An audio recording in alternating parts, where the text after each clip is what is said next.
यहाँ हमारे इस घर में आप आए हैं, लेकिन आप संसार में नहीं आना चाहते?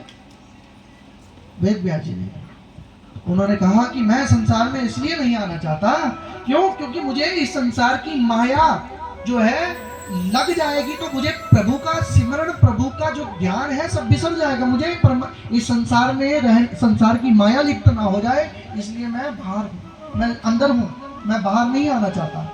माँ के गर्भ में ये एक शिक्षा दी गई है संतों के द्वारा कि 9 महीने तक जो संतान रहती है उसको पूर्व जन्मों की पूरी याद रहती है, उसे सब कुछ पता रहता है कि मैंने पूर्व में किस घर में जन्म लिया था और वहां से अब मैं यहाँ आया। और ऐसा ही समय जब आदमी मरने वाला होता है तो एक क्षण आता है, पूरी मृत्यु का जब क्षण पास में आता है तो जब दिव्य आत्मा होती है उसको तो अच्छे अच्छे दृश्य दिखाई देते हैं, लेकिन जो बुरी आत्मा होता है उसको अपने पाप दिखाई देने लग जाते हैं, पूरे जीवन के किए हुए समस्त पाप। और तब वो घबराता है, तब वो रोता है। इन्होंने कहा कि मैं बाहर नहीं आना। उन्होंने कहा कि प्रभु आपको भगवान की माया नहीं लगेगी, मैं आपकी बात का विश्वास कैसे कर लूं? मैं वेद व्यास हूं, मैंने 17 पुराण लिखे हैं और 18वां पुराण में लिख रहा हूं। वेद उपनिषद इनके सार को मैंने लिखा है, तो मेरी वाणी कभी झूठी नहीं हो सकती। नहीं, फिर भी मैं आपकी बातों का भरोसा कैसे करूं? तो आप किसका भरोसा करेंगे? हाँ, एक है उनकी बात का, अगर वो मुझे वचन देते हैं तब मैं इस उधर से बाहर आऊंगा।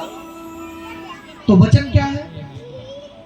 वचन यही चाहिए मुझे, श्री कृष्ण साक्षात सम्मुख आए और मुझे अपने मुख से वचन दे कि तुम्हें मेरी माया जो है लिप्त नहीं करे, क्योंकि ये संसार की माया उन्हीं की माया है, वो मायापति है। माया का पति अगर मेरे पास आकर मुझे वचन देगा तो उनकी पत्नी जो माया है वो मुझे लिप्त नहीं होगी।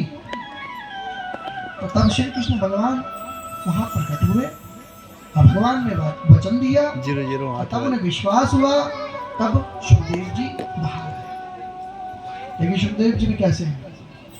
सुखदेव जी देखो, एक बालक जब आता है तो उसको आने के बाद माँ बाप की सबकी वो रहती है, 12 वर्ष तक उधर में रहे।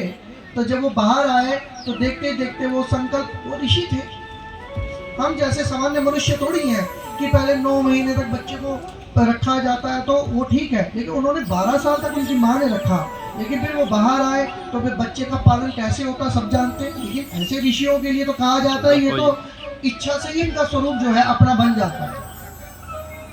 एकदम वो जब आए तो धीरे धीरे देखते देखते उनका स्वरूप ऐसा हो गया जैसे 16 साल का एक